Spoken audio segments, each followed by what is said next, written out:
Hello everybody, this is Dr. Ilyas from the Department of Education, Hazara University, Mansehra. Today we are going to discuss critical thinking and we are going to have an introduction to the concept and to think about its definition. Now, let's begin with the question, what is critical thinking? This is an important question and often comes to mind when we embark on the journey of either teaching or learning critical thinking.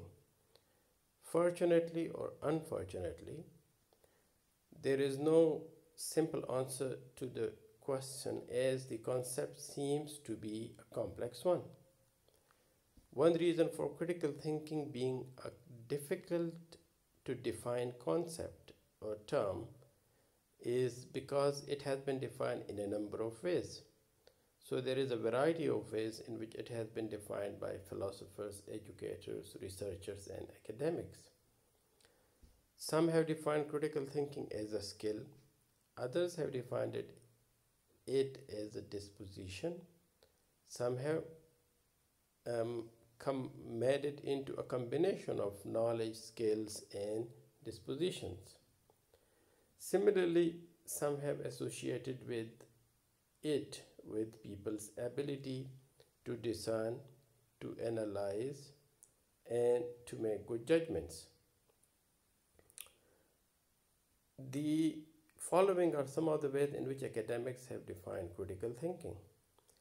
John Dewey, who is regarded as the modern proponent of critical thinking, refers to it, although I must remind you that John Dewey is not the first one to define critical thinking. The concept can be traced back to the Greek philosophers, Socrates, Plato, and Aristotle. But among the modern proponents, John Dewey is a prominent one who calls it reflective thinking.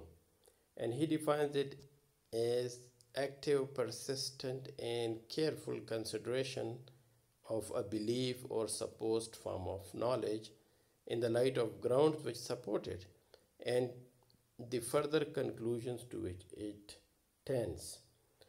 Similarly, Robert Anney, another proponent of the concept, defines critical thinking as reasonable reflective thinking that is focused on deciding what to believe or do. Similarly, there are other definitions here, but a very comprehensive one is given by Michael Scriven and Richard Paul, who argue critical thinking is the intellectually disciplined process of actively and skillfully conceptualizing, applying, analyzing, synthesizing, or evaluating information gathered from or generated by observation, experience, reflection, reasoning, or communication as a guide to belief and action.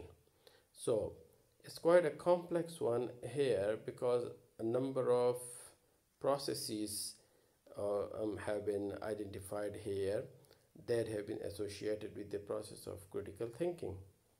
But from all of these complex definitions of a complex concept, which is critical thinking, we can say that there is a central theme running through these definitions.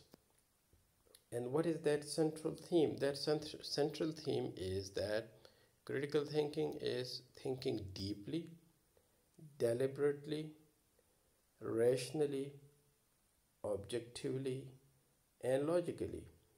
And why would someone do all of these difficult things? Because we want to understand concepts, phenomena, occurrences, and actions. So, the central question around which the concept of critical thinking revolves is seems to be the question of why. So, why something happened the way it happened? Why something is as it is? Why something happened the way it happened? How does this mean? However, this does not mean that why is the only question that critical thinking is concerned with.